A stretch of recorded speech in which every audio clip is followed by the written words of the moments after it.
I don't want your jokes. Never won a ULCS. I'm going to say that, no. But SKT, of course, defending world champions. They do have a player that did win ULCS. That is true. And they also have some other players that are pretty damn good, Trevor. Look, SKT, they won Worlds last year. They come back. They revamped their roster, and they're looking even stronger, even scarier. Yeah, and that's the craziest thing about SKT is they are the defending MSI champions and 3-time world champion. And you have to ask if they've ever been better.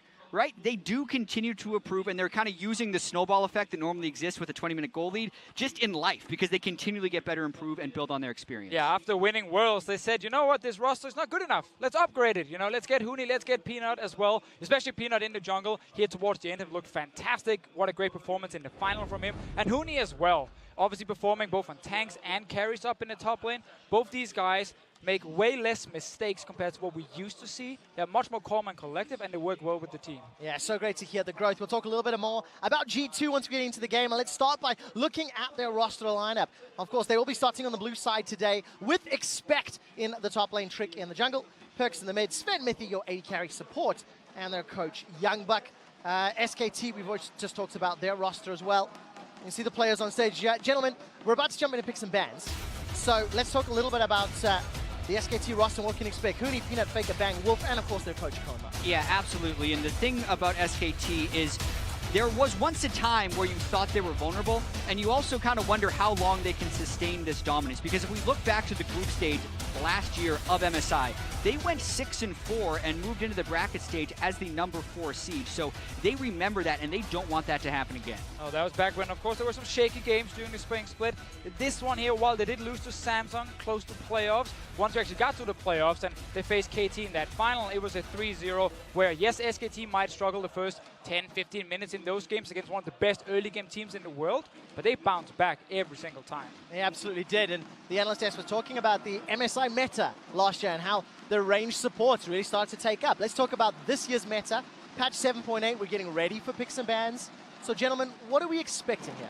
So one thing that I think is true about this patch, and we did get to see it a lot in the play-ins, was how much the game can be played through the bottom lane. And this is a place where G2 has a decent ability to do well in this tournament. Sven and Mithy have a lot of international experience, and I think it's what G2 is going to want to play around most if they want to find success. Yeah, but whenever, of course, you want to play around these side lanes, you need your mid lane and jungler to be able to join so they can roam down to these lanes here and set up potential dives or ganks, and that's where we look at Perks and Trick, of course, from G2 Esports. Going against Faker and Peanut, you would say quite a mismatch on names, and especially judging from Perks' performance maybe last year. But if you haven't watched a whole lot of Perks this split, he's much more consistent now. He's matured quite a lot as a player, and going into this game here, he shouldn't be here to try and beat Faker. He should just try and go even. Yeah, and that's one of the things about G2. If you look at the G2 that you saw last year versus the G2 that's coming into this MSI, they are a much more patient team. Instead of taking a risky 50-50, they will instead try and wait and hope to get a 70-30. And you can kind of do that to infinity where they're trying to get the 100% play. Doesn't always work out that way. Will not work out that way against SKT, but that's the type of style they are moving towards. Yeah, and it's something that as a team they've been very outspoken about throughout the spring split, talking, especially at the early stages of the year, how they want it to be reliable, how they want it to be consistent, make sure they fix some of those tilting problems that plagued them during 2016 in more high-pressure moments. Yeah, definitely so, and it's basically just a plan to become a better team internationally. Like we heard Mithy in the opening feature talk about, it's time for them to prove they can be up there with the best teams in the world. So they didn't just practice to win EULCS, because they've done that now 3 times in a row. They wanted to make sure they can actually play much more like an SKT, but obviously not at the same level quite yet. Yeah, and if you look at a player like Perks going up against Faker, you have to remember just how new of a player he is in comparison. Perks was 14 years old when Faker was on his way to winning the 2013 World Championship. And Faker has basically sustained dominance from that point with the 1 year in between where he didn't win. So Perks, this is essentially his second go at Faker. He got his first try last year, fell down. The question is how well he can get back up. And of course the pressure on G2 and Perks as well, because the European audience, they want to see G2 Esports, get out of groups here, make top 4 at least. I saw even people were talking about, now we got to rally behind these guys, and that's great. Don't be too disappointed if the very first game is not in favor of G2 Esports. It's a long tournament. Exactly. Double round robin, best of 1. These teams are playing 10 games in the group stage, and top 4 is super important for pretty much every team, because that means you get the Pool 1 seed at the World Championship, which most likely gives you an easier group and way into the bracket stage there. And of course, both of these teams kind of favored to win their respective regions and actually lock down that Pool 1 split, Pool 1 seed if they can lock it in. Just to give you an update, guys, you saw Faker taking off his headset there. We're replacing the microphone on his headset just to make sure he gives us the thumbs up and the go-ahead before we jump into picks and bans. I want specifics now. What champions are we going to see? What are we going to see banned? What are the strategies that G2 and SKT can employ in this pick ban phase? Yeah, so one ban that I'm expecting for sure from G2 since they're blue side is Lee Sin. Peanut is 11-0 on Lee Sin this year. He played it to much success in the LCK finals, and it's a champion that Trick doesn't necessarily have high up in his champion pool. And I want to look at two of their potential flex picks, Karma, Lulu. They will be very contested this tournament.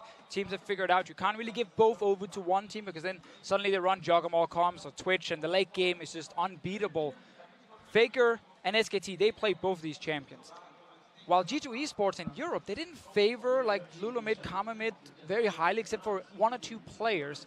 I wonder if G2 Esports actually wants to maybe remove both, or see if they can trade one for one. Yeah, and this is one of the difficulties when trying to do pick and ban against Coma and SKT, because most teams will have players they have to pick and ban around who don't necessarily have complete champion pools.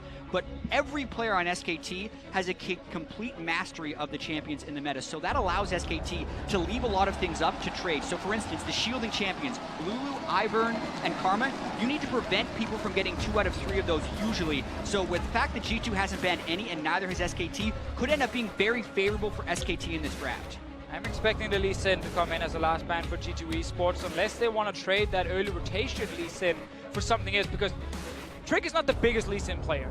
Yeah, well, here's the thing. We also wonder how much SKT has trained Ivern. It's not a champion. Peanut has played it all during the regular season. Trick was one of the first junglers to bring it out in the European LCS in the early adopting phase, and that could be a good pick into Lee Sin if they decide to go that route. I mean, Ivern was barely used in LCK at all by any teams. But in Europe, it became a huge pick towards the end. Now, both these supports we mentioned in Karma, Lulu, have been removed. When you ban one on the blue side, you kind of show you want to first pick the other one, and that forced SKT to get rid of Lulu. But Jet, the champion you mentioned, yeah, that would give them a large lead on the bot side if they didn't have one of the pushing shielding supports. And they kind of show the Ivern, but you can tell there is still a little bit of hesitation because they don't know if SKT is going to prioritize that pick.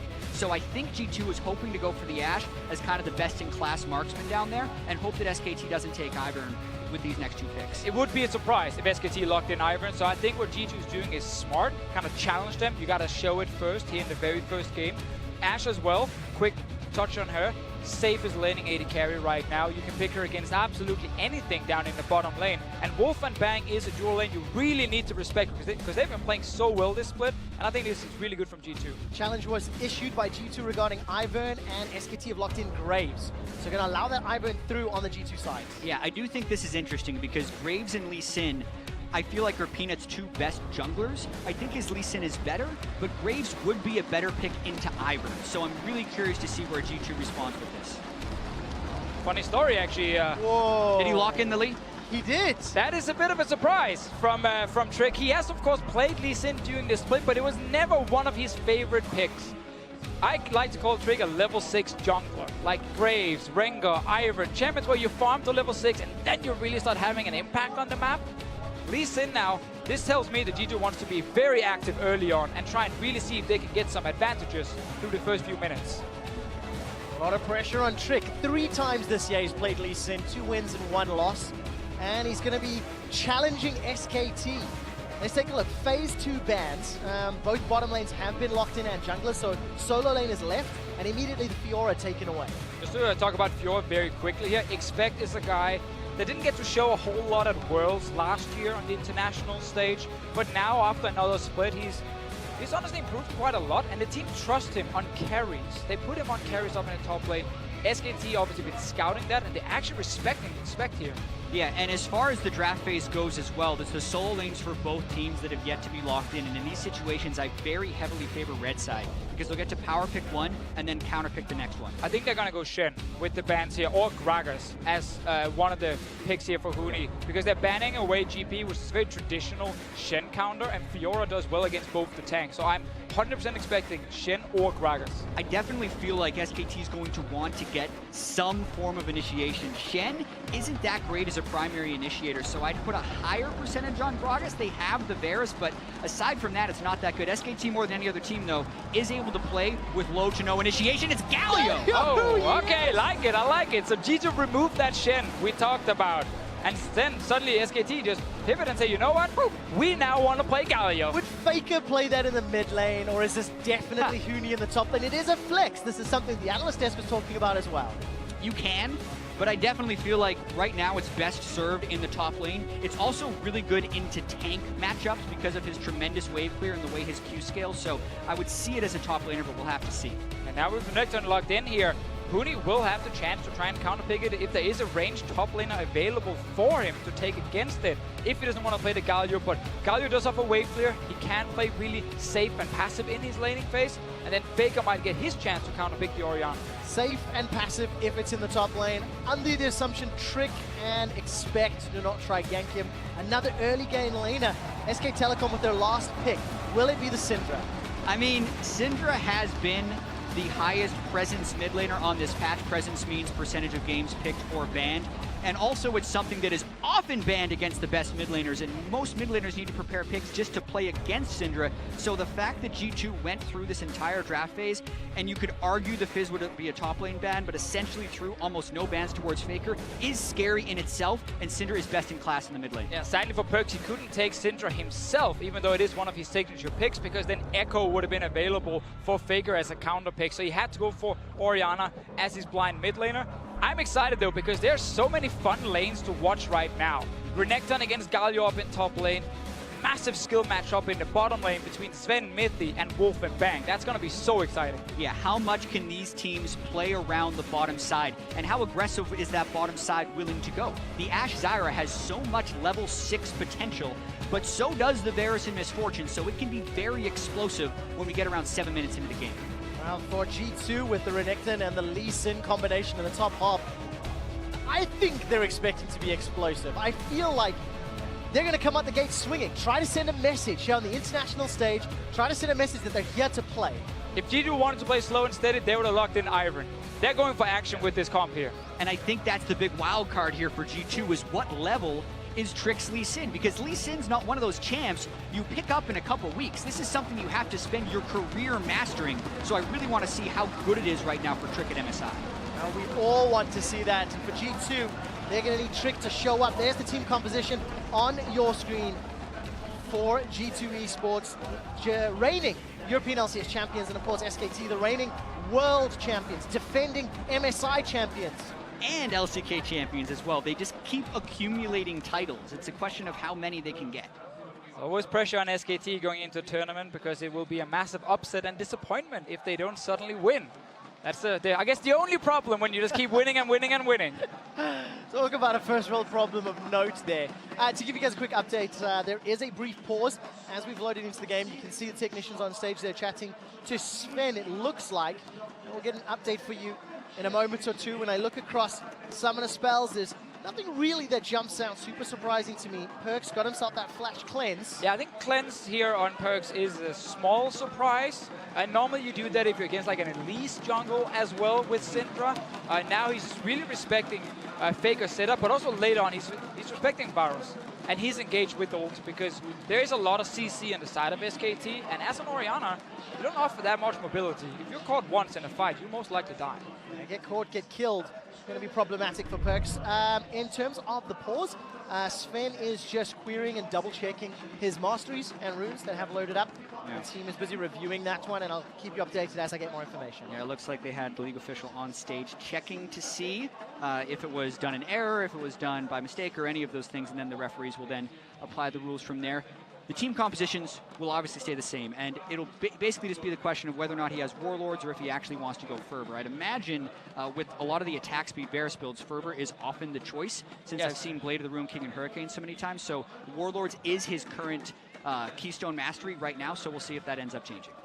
Yeah, only time will tell. But in terms of the early game, we know that Trick wants to be proactive. He's on the Lee Sin. We know he obviously can combo with the Renekton up in the top lane or a lot of the CC down bottom. But let's talk about some of the pathing and where these junglers could start in some of those games, Deficio. I mean, the thing with Lee Sin is you can often set up ganks in all 3 lanes. Like, you are so mobile, and if you look at the come here from G2 Esports, like, you have Zyra in the bottom lane, you have Renekton in the top lane, both offer CC, and if one of the lanes are getting pushed in, you can go for that gank. But traditionally, you would see like Trick sit down here, like maybe start on his blue buff, get a red buff on the bottom side, and then look for an opening bot lane, or go back to base and then go top after. You don't have to gank a Renekton lane pre-6. You can wait and then see if you can set up a dive. But Galio is not easy to kill on the turrets because he has so many ways to just stay alive. Yeah, the damage reduction on the Galio W is often underrated as far as how much of a defensive laner he can be. And if you look at the way SKT has actually played a lot of this year, Huni has been put in very defensive positions very often and kind of excelled in that.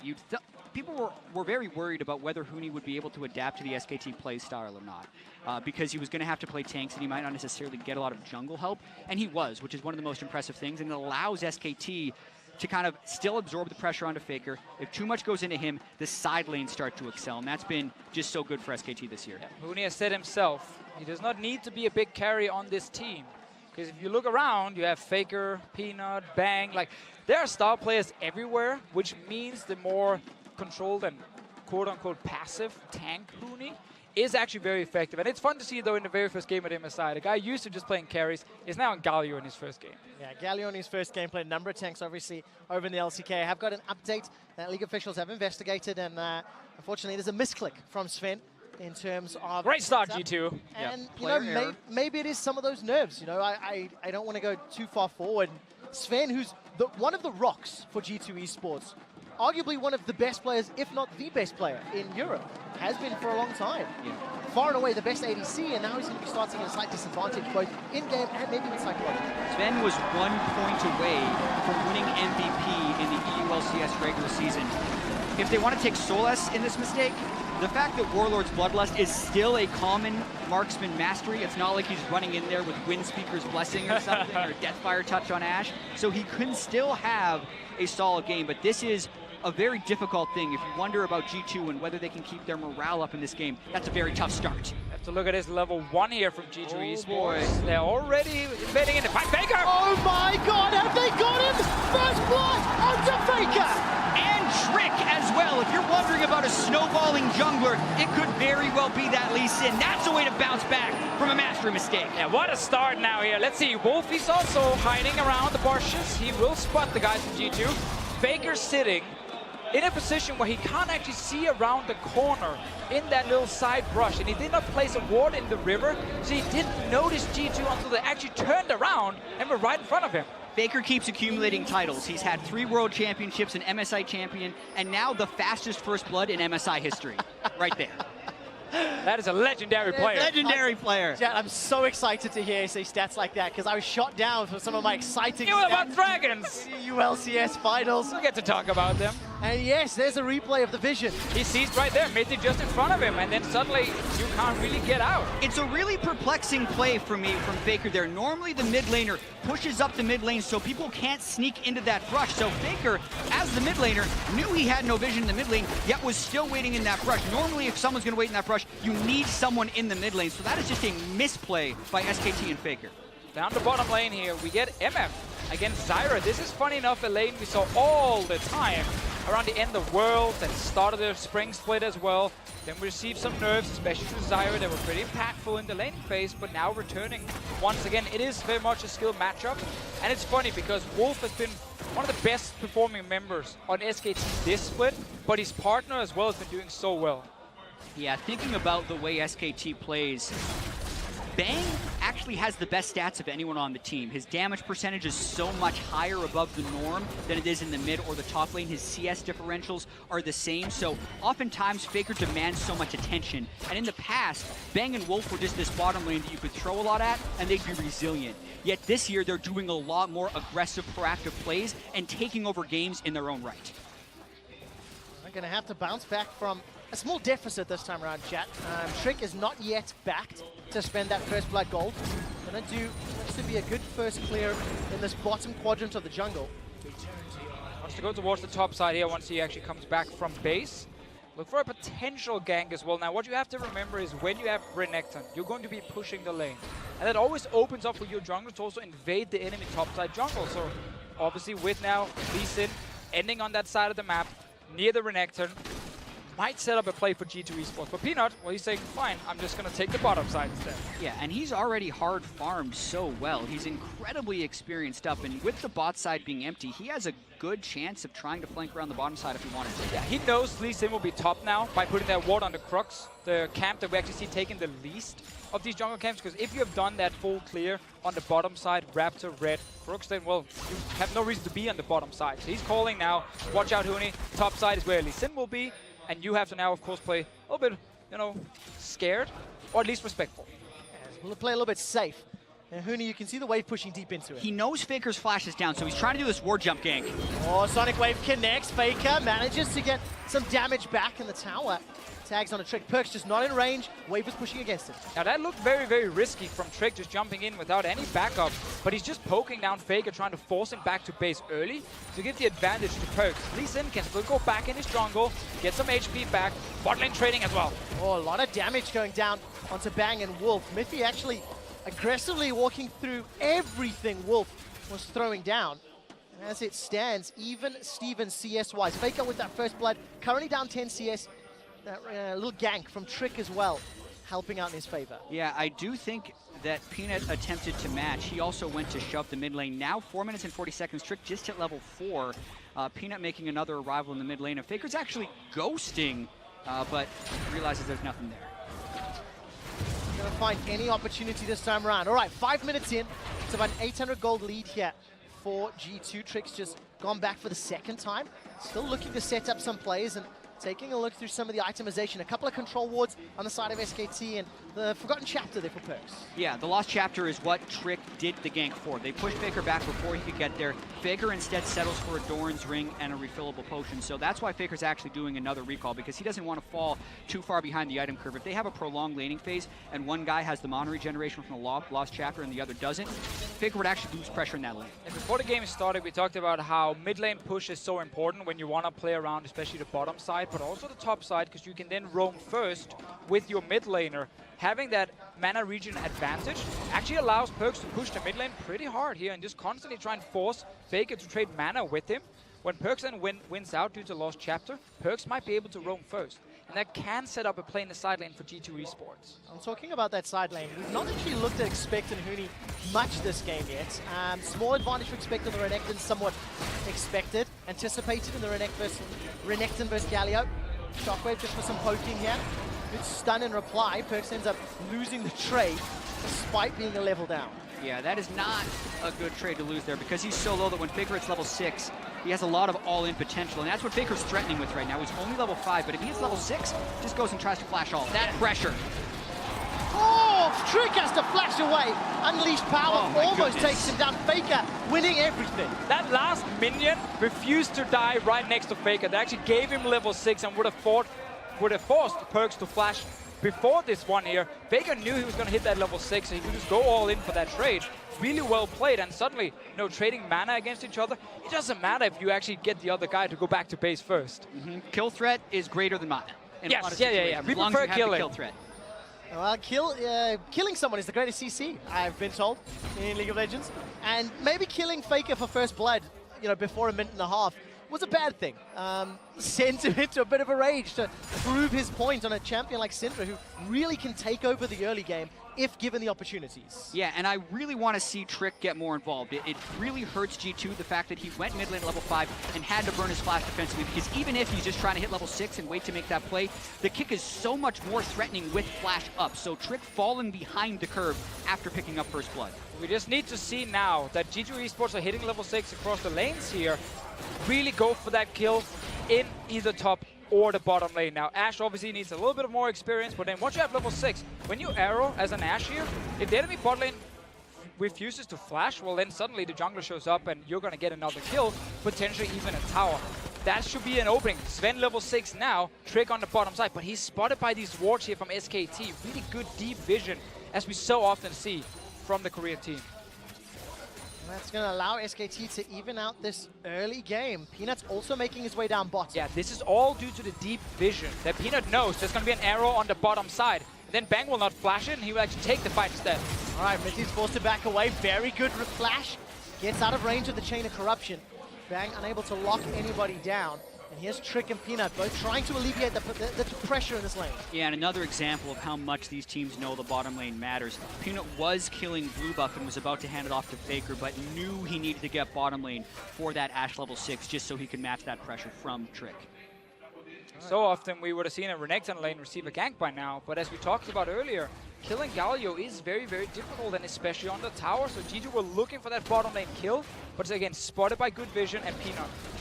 And also, we're going to take a step back. Trick playing Lee Sin, not one of his most played champions, if at all.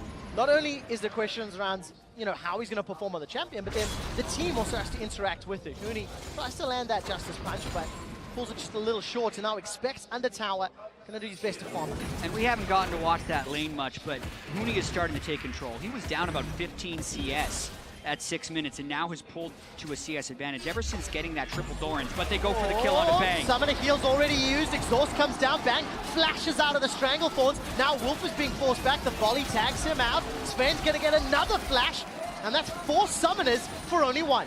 One of the reasons we have this Ashe Syra lane hit level 6 and then suddenly that kill pressure. We talked about having the jungler before, obviously had Trick been here, there would have been 1 or 2 kills for G2 Esports, but they get the summoner spells, which now means if SKT do not swap the lanes around and move the AD carry support away from Sven and Mithy, then G2 Esports have a clear opening with teleport, with a gank, to just get another kill in that bottom lane.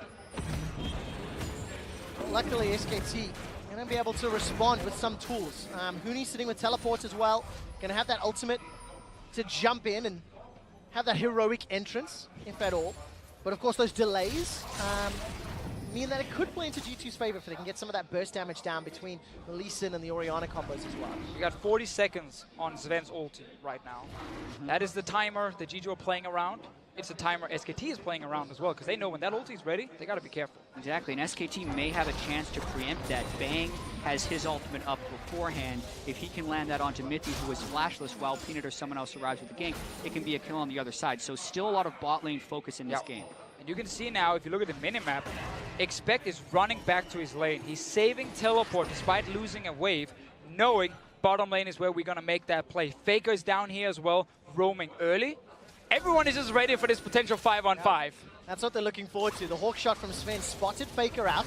Look at the mini-map for the vision. Faker takes the shockwave to the face, and Perks this time round stays out of range. Yeah, very good poke, but he's got to be careful now. Faker gets the stun. All right, stun connects, insta-cleanse. Perks has still got the flash though, manages to move out. Unleashed power comes down, and Perks flashes away from the collateral damage. Bottom lane here, Trick's been waiting for quite a while here. Wolf is showing himself. Sven can go for the play. Up, you just got to land it. Oh, Mithy's playing bait. Mithy's playing bait. He's been caught by the bullet time. Ash Arrow onto Bang. It's a fight on 2 fronts, but Wolf manages to throw out the double up. They've got the kill. G2 with their second of the game, and now they're backing away. Exactly the play we talked about. Send the jungler down now with no summoners from SKT. In the LCK, they so rarely actually swap the lanes around when the dual lane is under pressure. So they walk back into a lane with double CC and no flashes, and they got punished for it. Well, Perks, no summoners, but the stun doesn't connect. And that means Bang and Faker can't get a reply. Faker didn't place a dark sphere, but here comes Galio. All right, heroic entrance. Huni's on the rift. Where is Expect? He's decided not to engage, and he's able to back away. And I feel like SKT is actually overexpending themselves a little bit. Peanut was ganking mid lane as Bang and Wolf went for the bait on Amithi. That is so rare for SK to do, to try and make an offensive play when they didn't have the Graves there yet. Peanut's still on his way down. That allows Trick to basically solo Wolf. Sven doesn't quite get the last hit, but it's still a positive trade for G2. And Huni started his teleport right in front of Expect. He got interrupted instantly. His TP is now on cooldown. This allows SKT now, it allows G2 to make another play in the bottom lane. We're waiting 20 seconds on that arrow from Sven. Just return and kill them again. Does it feel like there's a little bit of jitters on the SKT side? Some of these plays maybe a little uncharacteristic. They're against the kings of Europe. Can you blame them? Definitely a little uncharacteristic, even from the level 1 where Faker didn't prep his positioning and ended up getting first blooded, and then trying to make the aggressive play before the jungler was there. And Huni not spacing his teleport properly and allowing him to get interrupted by Expect. Those are not things you're used to seeing from SKT, and G2 did capitalize, but then you still look at the gold, and you're even. Yep, that is always the thing about SKT. You get ahead in kills, but not necessarily in gold. But that's why, again, that play bot lane needs to happen one more time. If we pan the camera down to Sven and Mithi right now, you'll actually notice a control ward being placed just outside the screen there. Just at the bottom, there's a control ward. This is, again, to set up another potential jungle gank. So SKT right now have zero vision behind Sven and Mithi. Trick is coming from topside instead, though. Oh, don't even need that control ward. 5-man dive. Here comes Trick and Perks. It's a party in the bottom lane. Chain of corruption slowly starting to spread. Shockwave onto Wolf. Kick back. Double knockup, double kill, G2. And look at the health bars on G2. That was clean. Not only do they get the double kill onto their middle, they also get first Turtle. And because Huni was in a recall pattern before teleporting, there is not even substantial pressure on either of the solo lanes, the natural counter to a 5-man gank. G2 pulled that off beautifully.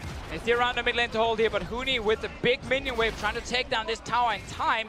The bottom lane from G2, they're on their way to the top lane. Gotta get up there. Might not make it in time, but it's still a good trade for G2 Esports. Oh, they did everything right here. The Ash Arrow, trapping them against the wall, Trick landing his Sonic Wave on the further target, then flash kicking into this combo right here, which allows Perks to pick up the double kill with the dissonance. And this is why I really dislike that LCK teams refuse to swap the lanes around, because this play was so easy to predict. TP advantage, Ash in the bottom lane, a jungler who can go down and gank you. No summoner spells, you will die and lose your tower. Swap the dual lane to the top side, prevent this and just trade towers instead. All right, ticked over, 15 minutes coming up. SKT were able to pick up the Cloud Drake down in the bottom lane, and up in the top, Expect Tower survived with a sliver of health. Looking at the minimap, there's support from Peanut and Wolf as they're making their way to shove in the tower, and as it stands, G2 are doing the same up top. Yeah, G2 right now are far ahead in tempo when it comes to pushing these side lane towers. They're already at the tier 1 in the top side. SKT just gets to the tier 1 in the bottom side. Yeah, and these situations can get messy because G2 has no reason to stop their push. They can get one. SKT is definitely going to get one, but they have a head start on the second one if they want it. They actually pull back here, and they may be trying to start a push mid. One of the problems if you push all the way for the tier 2 tower as well is then by the time you actually then get to recall, the enemy team has already killed that bot tower. They've already returned out on the map, and you might actually then lose something in return. But right now, Rift Herald is the priority for the somewhat struggling Renekton that didn't win this lane. Yeah, I don't like this because SKT was in the turret trade game, and giving up that inner turret for a Rift Herald, which we'll expect will have for 20 minutes, I don't think is worth it because G2 had enough gold to have item power spikes over SKT, and this actually neutralizes that advantage. It makes the gold still touching distance for SKT. We're getting closer and closer to this mid-game where the map is being opened up, 2 towers apiece. And now G2, how good can you play the map? You've got some mobility, you've got some tools available to you, but you're going up against the undisputed kings of the world when it comes to playing mid to late game. Exactly, when it comes to playing mid to late game. It's not the first time we've seen SKT fall down a few thousand gold in the early game and then bounce back anyway once the map is opened up, and it's all about, you know, these big rotations and team fights. This is where SKT really shines. It's where G2 can shine in Europe, 100%. They are the absolute best mid to late game team we have. But now they need to show if that's good enough to actually take down SKT. Yeah, as of now, Bang is going to be able to take that top lane turret, actually giving SKT the gold lead, and G2, or not the gold lead, turret lead and close in gold. So now the question is, where can G2 find the advantage? Do they continue to trade, or do they try and force another fight? Well, it feels like G2 have decided to split the map down the bottom lane, trying to deal with those winds of war from Huni's Galio and expect alone up top, but you're not really going to be able to defend this wave. No, G2 right now showing some inexperience and playing against Galio. Galio off a great wave clear. He can sit and just fire his Q in the range minutes. Expect my dive. I expect going to die under the tower. SKT get the tower and another kill. You do not want to trade towers like this with minion waves against a wave clear champion on one side, and obviously no wave clear, proper wave clear from a Renekton on the other side. It was too easy for Huni to walk in, fire a Q on the range minions, and they will just die. Just great play from SKT. They take control of at least the gold. They've got the tower control. They've got the dragon advantage, which actually will help them out. Cloud on this slightly more open map. And now G2, they have a Renekton and a Lee Sin that got them some advantages. But it's already been neutralized and lost. They were able to play the slow game, set up the play over a series of minutes, burning summoner spells, getting the teleport advantage, and then pull off that two-man dive in the bottom side. But they just lost a whole bunch of it with just relatively simple macro mistakes, not understanding that the Renekton cannot defend 1v3 and have Expect still trying it while they had no answer on the other side of the map. They still have the Ash Arrow, they still have Perks with the 2 kills. They need to try and orchestrate some plays. Sadly for G2, everything kind of resets now. Because everyone's gone back to base, they bought the items, summoner spells are back, you know, you got flashes on the side of SKT all of a sudden. So setting up that play we saw earlier in the game, well, that took quite some time. It was one arrow into another arrow into another arrow. You might not have the chance to fire 3 arrows before you get your big reward again, because suddenly the game is going to be more fast-paced now, and we're going to get big fights. Well, that's what I'm looking forward to, and I'm very excited so far. We've seen SKT with some great map-based decisions and you know, strategic moves. And G2, they set up some very good early game plays with champions that we had question marks around. How is the Lee Sin going to work? How is the Renekton going to work? They definitely showed up, but now these next 5 to 10 minutes will be the most telling. There's no room for error for G2 with their team composition. Yeah, and you also have to wonder the way they're going to play team fights, and also look at the way SKT is itemizing. Notice the Phantom Dancer on Bang as well as the Ninja Tabi. That's because Expect and Trick are the ones that are going to be trying to dive him. So instead of Hurricane, which most teams use for wave clear on the Varus, he's gone for the Phantom Dancer for the damage reduction in duels, which he'll most likely be in against Expect. So I really like that choice, since the team of SKT doesn't lack in wave clear in any way because of Galio and Sin. Well, Perks definitely does not want to get caught out. I think he fired that cleanse prematurely. Bang, not able to lock him down, and some pressure from SKT. They are the ones trying to set up the plays, despite the very short range CC, or you know, shorter range than the Ash Arrow. Well, we get this point in the game where they're kind of just pushing waves to each other, and then you look for that little opening to get maybe 1 kill that can then resolve in a tower or a dragon. So you don't actually get the big openings yet. It's all about getting an advantage in the side lane pushes. Bot lane, you're going to see Sven go down, push out that lane, and then he's going to roam mid and hope to find Bang with an arrow, which can then give a mid tower to G2. And currently, G2 does have the map pressure. They're the ones that have more forward wards into SKT territory, and they have the wave generally on their side of the map. So this is the time where they're going to want to try and get that back, but Perks needs to avoid as much poke as possible. Yeah, G2 needs to win the top side, because they gave that Rift Hell buff to Expect on this Renekton. If he's not able to push in Huni, well then suddenly it's actually all for nothing, and they traded that tier 2 tower for a very, very, very small advantage. They didn't really gain them anything. Huni can always roam towards the mid lane, walk, or use his ulti to join a fight really quickly. And for Huni, itemization has been very simple into the Renekton and the Ashe. He's just got full armor right now. If a Shockwave is used on him, then he'll be pretty happy, as Faker Bang Peanut will be comfy. It's another Cloud Drake that is started off here by SKT. Winds of War comes up by Huni, who's trying to zone away. Remember that Idol of Duran, gigantic AoE taunt. SKT easily secure the second dragon of the game. Sven gets tagged up. There's the Justice Punch into the taunt. Shrink is able to jump away. 2-man stun from Faker. And just is trading, waiting for one player to make a misstep. SKT first and that dragon. Wide left. Really wide left on the Ash Arrow from Sven right there. Maybe he thought Faker was going to continue to move down, but just a bad skill shot there using the Ash Arrow. And also they gave up the position they had acquired earlier in the Drake pit. They kind of allowed SKT to walk in. A lot of that is that Huni is so difficult to kill right now. Perks doesn't want to waste his cooldowns just to poke down the Galio. Gotta go like a few seconds back before the Dragon even died, and then look at how G2 actually lost the push in every single lane, and then SKT just walked the Dragon first, started it, and when G2 tried to run down and stop them, realized we're actually not in a position to fight at the moment. G2 really wants to try and catch a guy out of position right now, because otherwise you're dealing with that big front line of Huni. Well, SKT there going forward once again, just blowing Perks up. Comboing the CC together, and that just looks so simple. Perks did not expect that damage. Guaranteed. No, he did not flash. He would have flashed the collateral damage if he thought it would kill him. He definitely did not expect Peanut to just take him down with that ulti, but he died. We'll be able to defend how SKT moving straight towards the Baron area. Oh, it's just such beautiful play from SKT. They've got themselves a 2,000 gold lead. They've got both dragons, and now they're threatening Baron. Expect has got teleports available, but it is a 4-on-5 at best. Yeah, Hawkshot comes through, though, gives him a little bit of information. No one is necessarily stopping Trick from getting here, which means SKT wants to use this as a bait. SKT could have gone for that top lane tower here. You see the minions near the inhib turret of G2 Esports, but they started the Baron, maybe to try and hope that G2 would rush in to try and stop them and then get engaged on.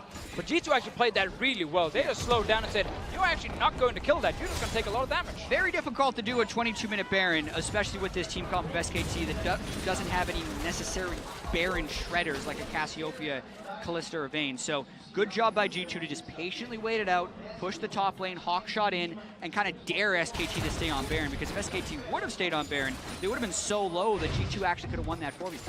It's the play from before here where Perks does not expect the damage. Peanut goes against him, we get even a Galio ulti coming in, and then at this point Perks can just flash away.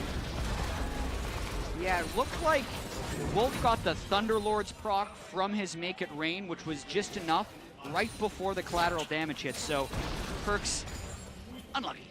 It's been a good game so far though, I feel, from Perks. Like, he's actually been under a lot of pressure in the mid lane. There's a lot of roams towards him. Barely got caught up by any of them. 2 kills on Orianna, 2 items now. I like the fact he didn't go for Abyssal Scepter, but just went for the MR boots. You don't want Abyssal when you're the only magic damage dealer. That really counts, because obviously this Zyra here will take a while before you want to buffer up your damage as well. Well, yeah, talking about 2 items, both Luden's Echo, Morellonomicon for the respective mid laners, Black Cleaver, Cowl, Tiamat for expecting the top lane, it's the Frozen Fist from Huni, and of course Hurricane versus Phantom Dancer, as you guys have already spoken about. Do you want to slightly change the point from before there, because Mithy is actually building AP on Zyra. We've seen a lot of redemption rushes, but he's going AP, so obviously his damage will be very relevant, but still not enough for Perks to go Abyssal Scepter over other very key items for him. Yeah, redemptionless game. Wolf moving towards a Black Cleaver as well, but there's another chance. Dodged by Faker. Faker's left again. Sidestep, he's got the Ghost down, trying to dodge around. SKT using Baron as a very big bait. G2 don't have an answer just yet, and Huni down in the bottom lane, he's going to shove that wave out. G does not have any wards around Baron, so they're actually not really baiting G2 into anything, because there is enough ways to get vision down for G2 and not lose it again. It's again at this point where we're kind of stuck with both teams just pushing to each other back and forth, and then we're waiting for that one ulti that hits that actually starts the fight or creates a pick. Yeah, and there's multiple people that can create the fight. It doesn't have to be Sven's Asher. It can be Perks, Trick, or Mithy from the side of G2, and it can pretty much be Huni, Faker, or Bang from SKT. It's just a matter of having the right vision and being willing to go for the play, because at this point both teams are playing fairly safe and going for that high percentage play. Oh, long range. Force of will there catches Trick out. Really, that's kind of one of the primary initiating tools. Faker managing to get that out. Justice Punch comes backwards, and Trick, even though he's taunted up by the idol, he's not really going to have enough threat just yet. Shockwave comes down, catches out Bang. Tower is still alive. The unleashed power kills Trick. Faker does not care.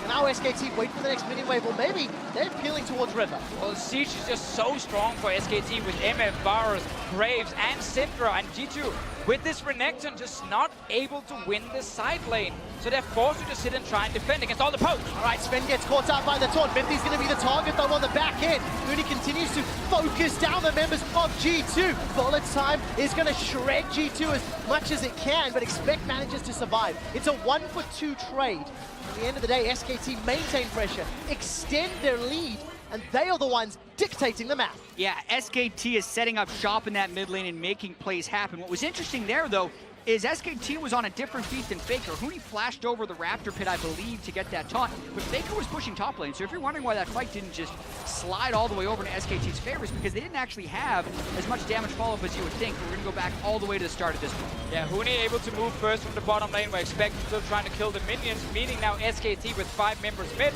can go for a play even under the tower. Great setup, easy kill onto Trick. And now it should have been just 1 kill for SKT, but yeah, this is Huni going in. Yeah.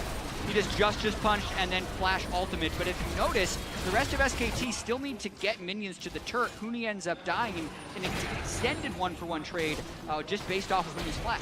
We said earlier, obviously Huni, he not make less of these mistakes now they're playing for SKT under Kuma, but it will still happen from time to time. We have seen it in the LCK a few times here and there. Happen now.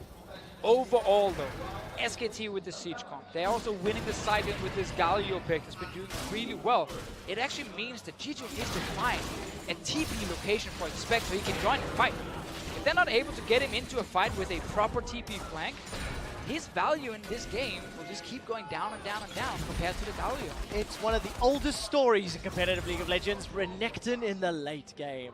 We're 28 minutes in, we're starting to get to that point, and SKT, despite some of the little mishaps in the early stages of the game, it hasn't really made a difference. G2, their Ash arrows haven't found the right targets, and their wave pressure hasn't resulted in objectives. Yeah, G2 does not have a ward on this dragon here. If they had a ward on dragon, they could have actually gone to Baron and started it to force a fight where Peanut would have been late.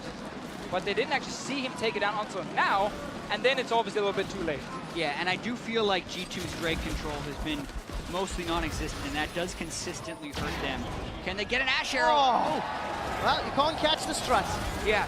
Sven has had some poor aim on some Ash arrows, but SKT has also always been very good at dodging initiations and skill shots, and that is amplified when you have stuff like the Misfortune who has Make It Raid and the double Cloud Drakes, which gives them all that move speed when out of combat. All right, a little bit of a fight up in the top lane. Sven's going to try chase down with that Ranger's focus. Huni may not be able to survive. Uses the ultimate to escape. It's a heroic exit. Huni gets out. But we got to see some of the damage here from Sven and of course Expect against him. Now meaning they're forcing him back to base, and once again, G2 around this Baron here, they have control wards on the Baron itself, and they're trying to look for that one pick with the Ash arrow. Another member who can do it is Trix Lee Sin. Early game action, check. Mid to late game engages with flashy kicks. No, not yet. And we want to see that as well because they have actually the setup near Baron. Oh man, but they were also hitting the ward as they started Baron, which gave momentary reveal to the killer right there, so SKT easily able to move in. Yeah, that was miscommunication. Trick thought they would just kill the ward and back out, while the rest of G2 were probably calling to actually start the Baron. So just a little bit of a mixed call there from G2 Esports. Now forces them back and allows SKT to take these control wards down. Yeah, and just going back about 45 seconds to when Huni nearly died to Expect and Sven up in the top lane.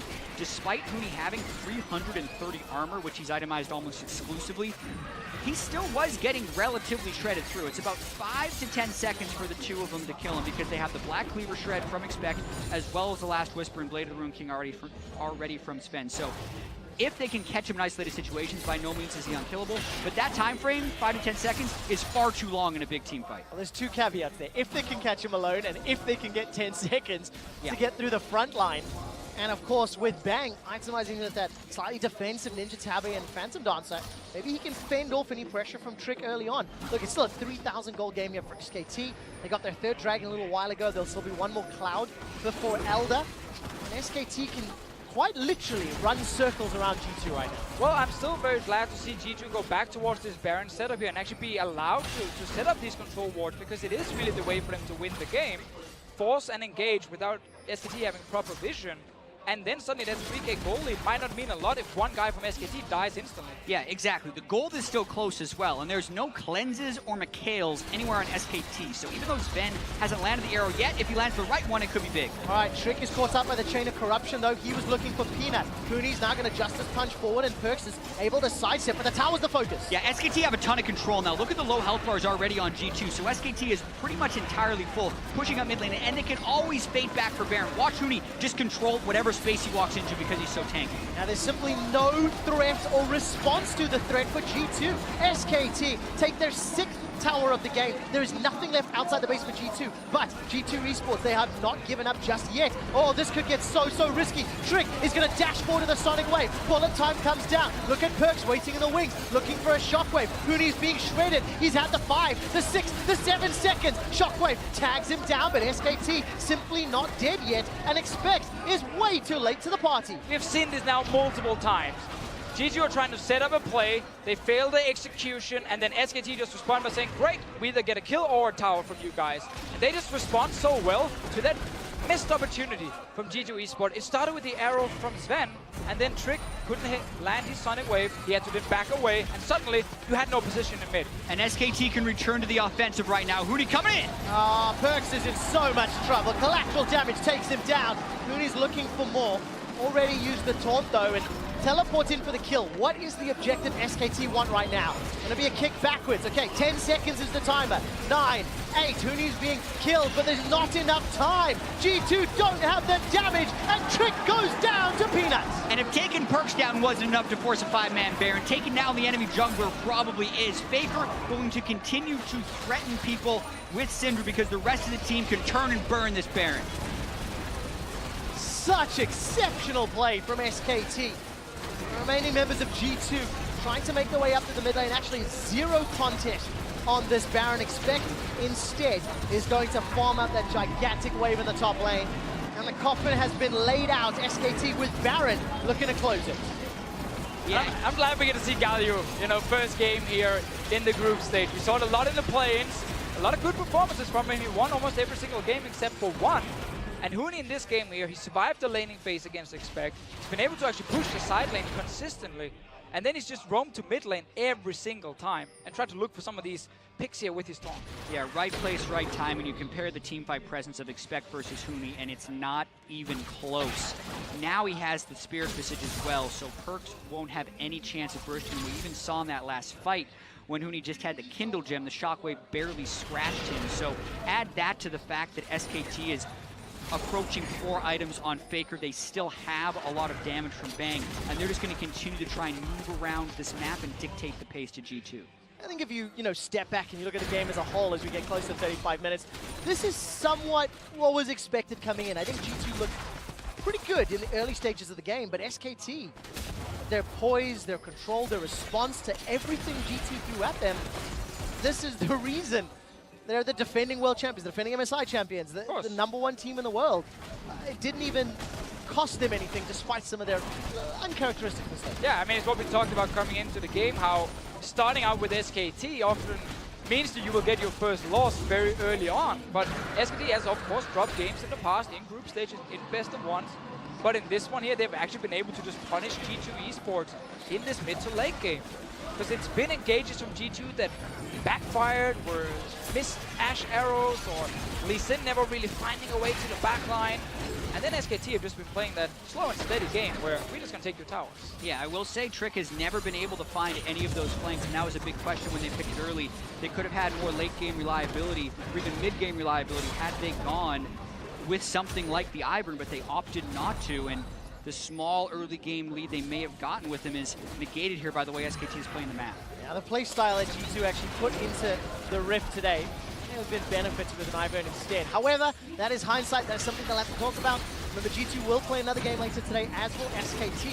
And SKT are now knocking on the inhibitor turrets, top and middle. Hooney is having Expect number. Nothing that Expect can do, and for now, G2 are holding off this siege and this push. SKT, of course, respecting the fact that we are fairly late into the game and there are 3 to 4 items completed. So despite the gold advantage, you look at an Orianna with 3.5 items right now, you do not want to get caught by that Shockwave if you're Syndra, if you're Varus, because you can then still die. They're waiting here, another arrow goes wide. Trick though, he's trying. Trick can't find anybody. Unleash power's already been used. Heroic entrance from Hooney will bring him to the mid lane from top. Trick did force a flash from Faker though. Faker respected the fact that kick flash could happen from the Lee Sin, so he flashed early, but they're pushing bot lane now. Oh, they absolutely do. SKT are going to take down the tower already. Justice Punch will set up position for Expect. He's down. Dominus didn't even matter. Miffy's been forced away by the poke, and SKT take the first inhibitor of the MSI 2017. Shockwave also completely whiffed from G2, so that means SKT can continue this offensive. All right, let's see, what can they take? SKT backing away. A little bit of damage onto Huni, but it doesn't matter. Sven steps forward from the Winds of War. He's not going to find any further damage. Defensive flash from Huni. But SKT don't care. Look at this. Faker and Peanut, they've taken down another tower in the mid lane. Trick has still got access to that Dragon's Rage, but there's no damage following up. They're too far away. Trick's going to look forward. Sonic Wave unable to connect, and SKT 10,000 gold lead, and the base is broken for G2. And it's once again that situation where G2 try and start the fight. Everyone from SKT disengage, and then instantly they react. Okay, bot lane, that's where we're pushing. Take down the tower, take down the Renekton, and suddenly G2 Esports, after using their engage and didn't manage to get anything, well, you're not really going to win a fight then. Exactly. Contrast SKT's coordination in the middle late game with that of G2, where G2 is fighting oftentimes 4v5 and then expect ults on the side of a fight after it's already over and can't find his way in. And yes, G2 does have initiation. SKT has a little bit more poke in their team composition, but more so, SKT has just been dodging so many of the engages, it's making it seem like G2 have no tools. Because at least Sin, Orianna, Ashe, Zyra absolutely has initiation tools, but it doesn't feel like it against SKT. Yeah, every single arrow that's been fired by Sven has been questionable at best over the last 20 minutes. And also, you know, just to remind you, Sven, of course, loading up with the wrong keystone. A little bit of jitters on stage when they start their campaign here towards MSI playoffs. Ooh, right now, Trick is actually behind SKT. I don't think they saw him hide here in the Wolf camp. No flashes on Faker and Bang. If he can get onto one of those two guys, that could be a kill for G2. Right, Bang! Gets caught, he's been kicked backwards. Ashe Arrow this time lands. The heroic entrance will knock Trick up into the air. Perks is killed back. Trick is able to flash away, but it's a 1-for-1. ADC for support. Expect has been exhausted in the back line. He's not doing enough. Now Peanut collateral damage comes down. Sven Perks is able to survive for a few seconds longer. Huni goes down, but it's just the GA. Wolf is lingering elf in the edges of the fight. It's a 1-for-1 so far, and SKT disengage. And it's really important to highlight when Huni ultis to save a team member, that team member gets 50% damage reduction as well. So it actually takes much longer to take down a guy like Bang. Yeah, it gives you an example of how much damage was blown into Bang. Yes, they get the kill, but even after that, it's SKT who tries to get the pressure. Faker's in deep though. He is indeed looking for Miffy. He's gonna find him! The Dark Spears and Force of Will in a 1v4! Faker finds his man!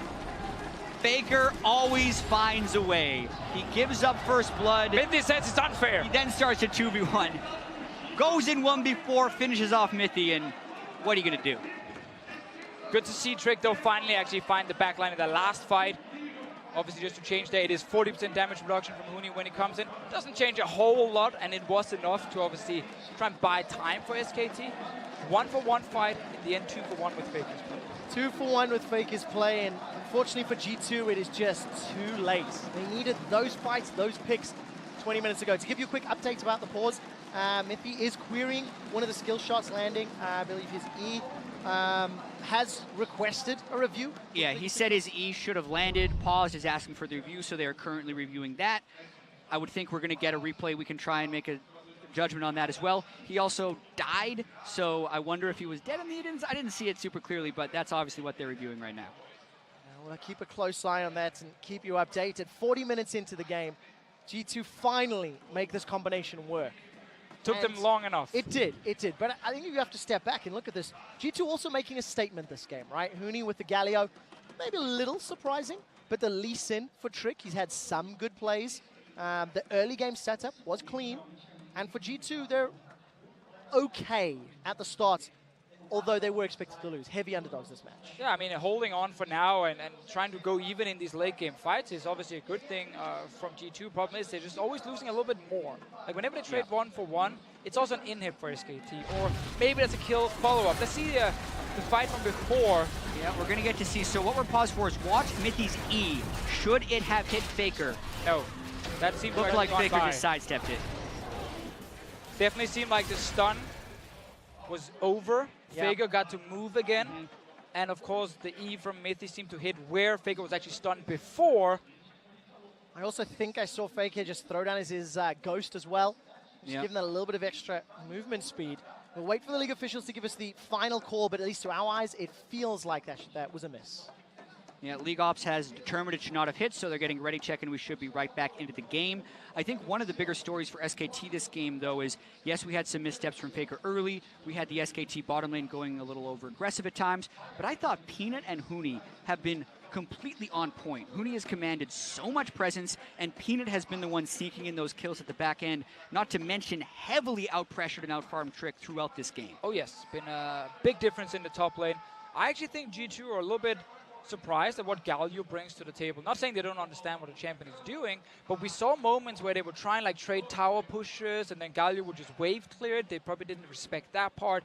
The damage reduction Galio's ulti brings when they try and create a pick. Like, it's been very difficult for G2 to deal with this Galio pick here, and that's kind of what we hoped in a way, because then if Galio can make his way into like the ST of the top laners and we get to see him almost every game, that would be very exciting. And if it's not the ST of every game and it ends up getting banned, what are you losing in exchange for that, right? How does the game change around Galio that has kind of, I don't want to say surprised us, because Galio has been seeing more and more play. Loading back into the game, just to give you start, 40 minutes in, SKT have responded to everything G2 have thrown at them and simply outplayed Europe's #1 squad. This is the engage we get from Trick, where he was hiding behind SKT. Ulti comes in for Huni, so Bang stays alive for a little longer. They will get the kill and end up trading 1-for-1. Yeah, and after the 1-for-1, then it is still just a bit of a team fight, right? Trick is dead, but Sven, as well as Perks, do get pushed out of the fight by Peanut for a little bit of it. Huni then taking the full 10 seconds pretty much for his Guardian Angel go down. The fight ends up resetting. See, we're back now. See what SKT actually wants to do. Baron is alive, 40 minutes into the game, still a massive goal lead in favor of SKT. No fourth item completed for Perks just yet. Ready for Sven though, so the carries from G2 are not weak at this point. Well, they've got some difficulties because there's 2 lanes of super minions pouring through. Look at the vision that SKT is working with. So SKT for G2. SKT has not placed a ward in the Baron pit, so they don't actually get to see the blue trinket that's placed by G2 unless they step into the Baron pit itself to kill it. A lot of teams like to just place a ward in there just for safety to always spot these blue trinkets. SKT this time around, they will find it later once they go to the Baron. A little bit of an oopsie. Yeah, and a lot of this is actually a timing game. They're waiting for the wave of super minions in the bottom lane to pull expect away, because right now G2 is hoping that SKT try a 5v5 fight. They're going to move up there and get the ward right now. Yeah, and it's not really like an oopsie, because you're not supposed to actually place a ward on red side in the Baron pit, because you're supposed to place it in the river and in the entrance to G2's jungle. You just have to obviously go back and then check from time to time that, you know, there is a potential blue ward you have to kill, which they just did right now. Trick is having fun with the dragon. But, hello, Trick. Oh, he's holding cutting you off, man. Gets out of range of the Justice Punch. Has already used the Dragon's Rage. Okay, Elder Dragon is the focus here for SKT with 4 elementals. Here's the thing, even if G2 steals it, they don't get that big of a reward, so this is really smart by SKT to just full force the Elder.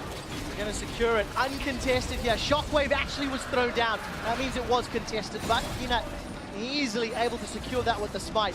4-0-2, he's Flame Horizon Trick on that Graves. Sniped so many G2 members with that collateral damage, and really just been everywhere his team has needed him the entirety of this game.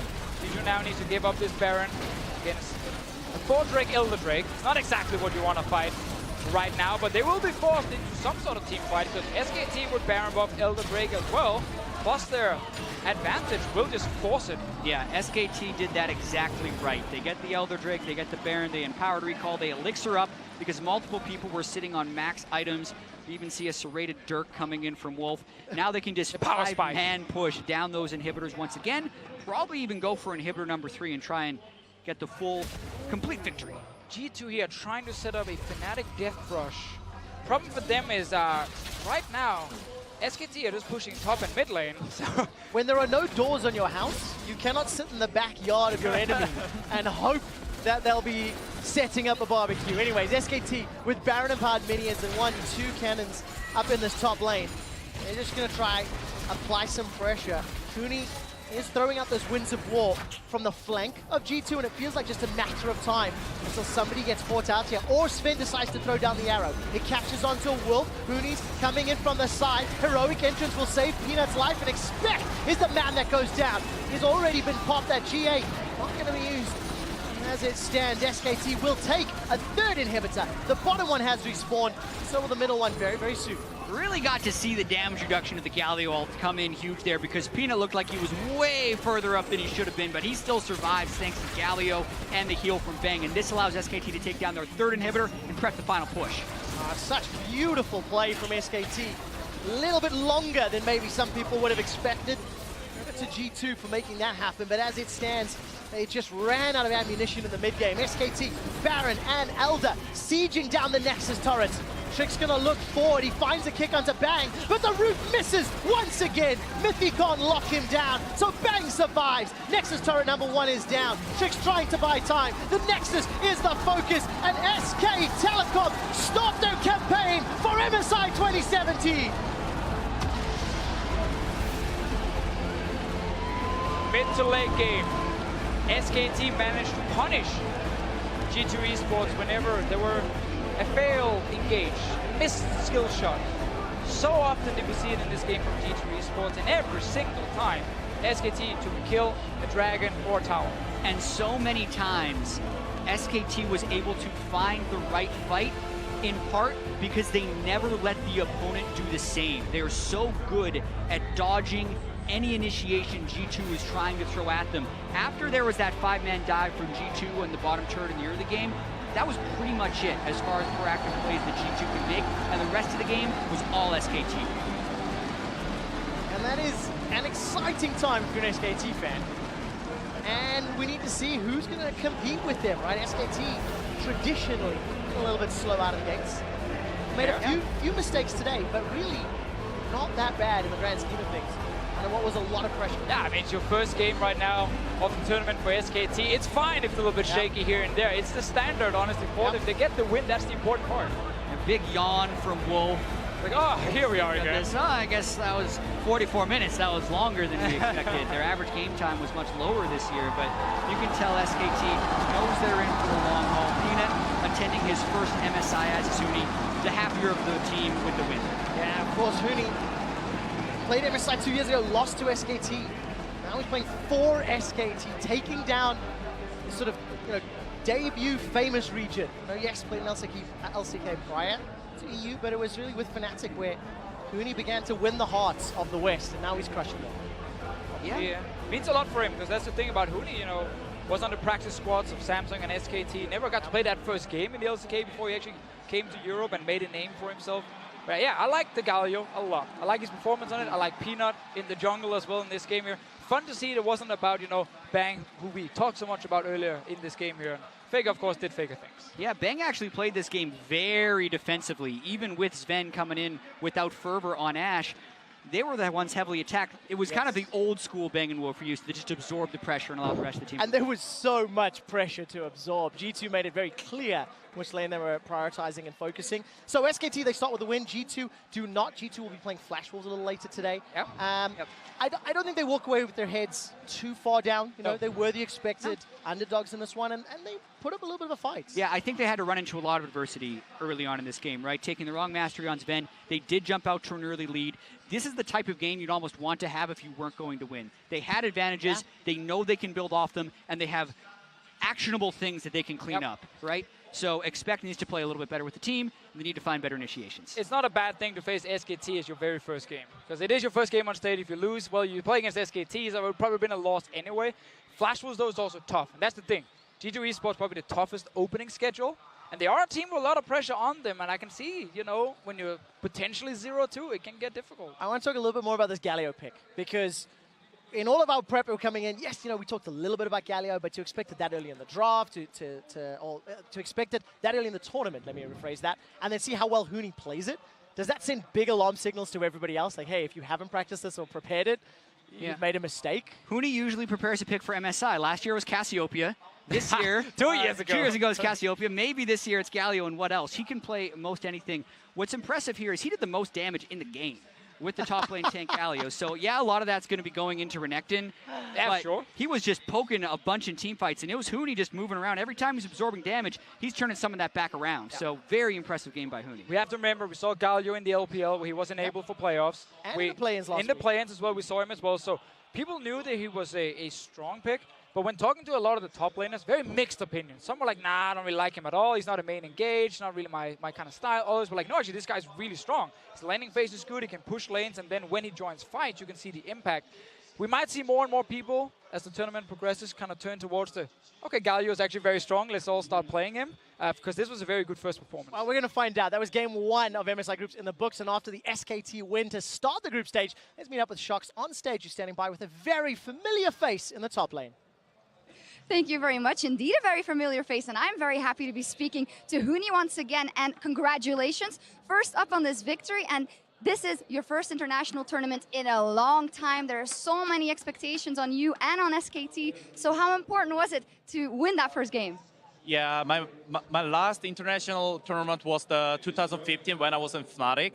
It was, yeah, really, really long time ago, and for now, 2017 with SKT, this is my first time in international league tournament. So it was really very important that Huni is really good top laner. I had to prove for just, yeah, from the first game with SKT. But I showed really well, so thanks for a lot. You can be happy. That was a very good first game. Talk to me about Galio, because it was quite a slow start for you guys. How did you use Galio? What was the role of you on Galio to get back in the game? Of course, the Galio as a champion is is a quite slow starter compared to Ranked, because Ranked need to just like smash the lane phase, but I didn't get smashed. From there, we could really easy to come back from late game, because as team balance, the Galio has CC, like tankness, and just insane like ulti roam. So that's why I choose Galio, and then the pick and ban was like really nice for SKT. It was, and you guys got off to the great start, or a win, huge expectations on their shoulders. But you say it's your first big international tournament again. So what can we expect of SKT Huni? What does SKT Huni want to prove, want to show the world at MSI 2017? For sure, SKT is the best team in the world in League of Legends history, and also Huni is the best top laner in the world for 2017 with SKT. That's what I want to prove that for 2017. And of course, MSI, we're gonna win. I'm ready to smash everyone, as you guys see in teaser. And even worse, looking towards, I just want to win everything. Fantastic. You've become even more confident than when I talked to you 2 years ago. Huni, final question before we go. Talk to me about being in the middle of that stage in the beginning, all the light shining on you as the defending champion then for SKT. What was that like? It felt like it was just amazing, because we're just like, MSI is for just SKT. That's what I felt, because we're just in middle, and then they need to just try to beat SKT, but we're just the best. Just we're first place, and then they just need to make it down. But whatever. Wow, very strong words, and that's how we love hearing from you. Also, congratulations, and thank you for doing this. Congratulations, Huni, with very, very confident words to start everything off. So back over to you guys. Thank you, Shox. I'm sad to say that I don't get to see Huni's smiling face in the NALCS studios every week, but it's nice to see him here and performing at such a high level. He said it right there. They're the best. Everyone else has to try and beat them, and that really does kind of feel like the theme of the tournament coming in.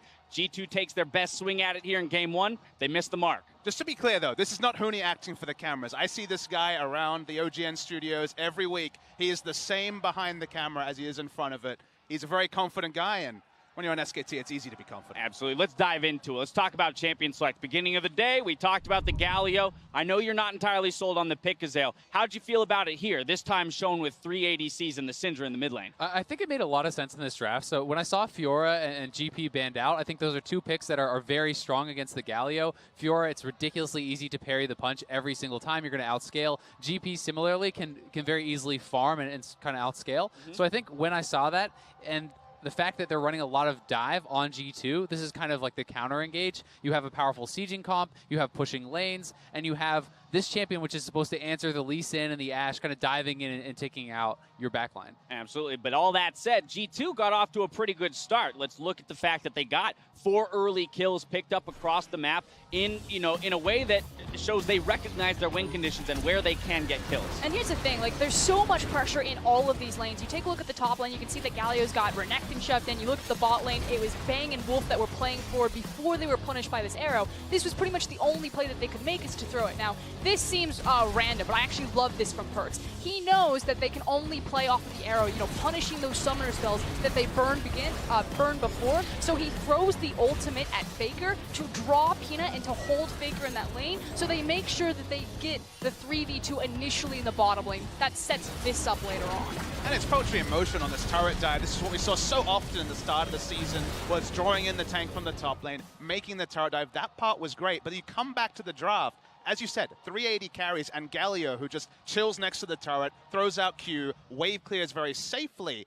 The gameplay on the side lanes is what brought SKT back in, because G2 opted into playing in top lane, into trading turrets, and Galio could just chill in the back, clear the wave, while the 380 carries traded up for SKT every time, and that's where the good start for G2 kind of came unglued. I think you could see it very clearly at like 17 minutes when they decided to trade those inner towers. It's just never a trade when Galio can just safe wave clear and the 380 carries having fun time. Zale. And I mean, it was kind of sad for G2 because that was really the last good play it felt like Trick made and the rest of the team really was able to do. I think they had a lot of opportunities in this game to actually come back. They have super heavy engage. They get the early kills. They get the first turret. They have a gold lead. And then they just opt into the super passive trade turrets. Like, you're allowing SKT a way back in when I think they should have been pushing the pace, forcing fights, and they never did that. And even later in the game, the only engages that they did take were super uncoordinated. We have Expect coming in 15 seconds late to a fight after Bang gets kicked in.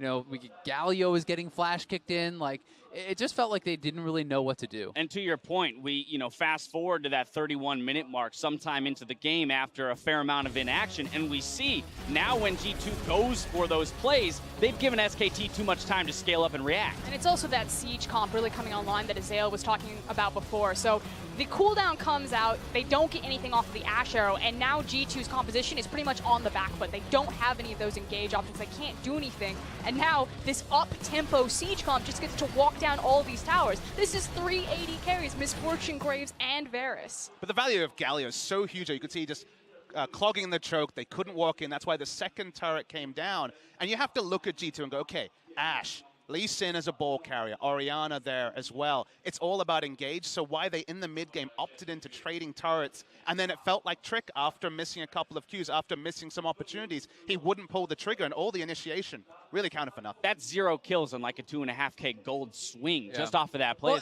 And I mean, even hitting that arrow, what are you going to do after hitting the arrow? Where is the rest of the team? Perkz is not in position, Expect is not in position. You have a couple people that are out on the map essentially by themselves without vision of the rest of SKT. And they're going for engages that even if you make it happen, it doesn't work. It's like the kicking on Galio, like I referenced earlier, in some of these plays, it just did not seem like G2 was ever in the right place at the right time. And I think a lot of the credit does have to go to SKT for controlling the sidewaves and putting them in these awkward positions. But still, it was just not really clean initiations. I 100% agree with that, but I just think that yes, it turned into that late game, but G2 had the right idea. It was almost just like too little too late. Like, they were 10 minutes too late on that right idea. They needed those arrows to connect much earlier when the gold deficit wasn't as large. And perhaps maybe some jitters kind of showing, as was mentioned, the misclick on the mastery, the pause coming later because of that missed Zyra E. That kind of can sometimes indicate that the team themselves is reaching for things and not fully confident in what their win conditions are going through that mid to late game. Either way, one Nexus has been smashed, but there's plenty more to come. Next up, here at MSI 2017, it's the LPL's Team WE versus the LMS's Flash Wolves. Stay with us.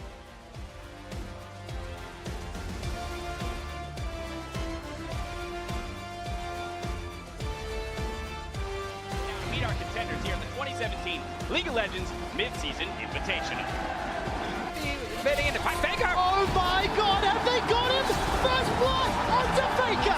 The party in the bottom lane. Chain of Corruption slowly starting to spread. Shockwave onto Wolf. Kick back, double knockup, double kill, G2! With that big front line of Huni. Well, SKT there going forward once again, just blowing Perkz up. Oh my god. defend against all the post. All right, Sven gets caught out by the taunt. Mithy's going to be the target, though, on the back end. Huni continues to focus down the members of G2. Bullet's time is going to shred G2 as he is indeed looking for Mithy. He's going to find him. The Dark Spears and Force of Will in a 1v4. Wow. Whoa. Trick's trying to buy time. The Nexus is the focus, and SK Telecom stopped their campaign for MSI 2017.